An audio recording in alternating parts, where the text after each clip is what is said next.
জানি যে বিশ্ববিদ্যালয়গুলোতে দীর্ঘ অনেক দিন ধরে হিজাব বিদ্বেষীদের একটা আতুর ঘরে পরিণত হয়েছে এই বিশ্ববিদ্যালয়গুলো, এবং এখান থেকে বের হওয়ার জন্য তাদেরকে আসলে এত অনুপ্রাণিত করা হচ্ছে এবং এত ভাবে বোঝানো হচ্ছে যে হিজাবিরাও আসলে সামনে আসতে পারে, কিন্তু তারা ততই আমাদেরকে বাধা দিয়ে, ততই আমাদেরকে কটূক্তি করে থামিয়ে দিতে যাচ্ছে। দাঁড়িয়েছি, আমরা দেখেছি যে রাজশাহী বিশ্ববিদ্যালয়ের মতো একটা বিশ্ববিদ্যালয়ের শিক্ষক, যিনি নাকি অধ্যাপক, তিনি মন্তব্য করেছেন আমাদের নির্বাচিত নারী প্রতিনিধিদের একটা ছবি দিয়ে যে তিনি তার ব্যক্তি স্বাধীনতা চান, এবং তার ব্যক্তি স্বাধীনতা বলতে কি বুঝিয়েছেন তিনি বলেছেন যে তিনি 2 কোয়ার্টার পড়তে চান এবং সেই সাথে মদের বোতল নিয়ে তিনি আসতে চান। আমার তার কাছে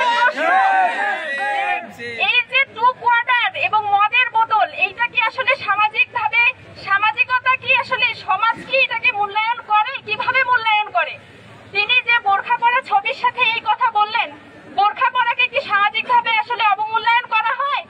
আমরা জানি যে এই দেশের সংখ্যাগরিষ্ঠতাই আসলে বোরখাকে মূল্যায়ন করে, কিন্তু তিনি যে বিষয়টা বলেছেন, আমরা এখন তাকে যদি চ্যালেঞ্জ ছুড়ে দিতে চাই যে তিনি যেটা করতে চেয়েছেন সেটা কালকে করে দেখাক, যে তিনি 2 কোয়ার্টার পরে এবং মদের বোতল নিয়ে এই ক্যাম্পাসে ঢুকে দেখাক। আমরা এই তার পরিচিতিপূর্ণ মন্তব্যের প্রতিবাদে এখানে এসেছি। আমরা চাই না যে তার মতো আরো কেউ এরকম মন্তব্য করার সাহস পাক। আমরা অনতিবিলম্বে তাকে এই বক্তব্য প্রত্যাহার করার জন্য এই দাবিতে আমরা নেমেছি। তাকে প্রকাশ্যে ক্ষমা চাইতে হবে, এই বিশ্ববিদ্যালয় থেকে তাকে বহিষ্কার করতে হবে।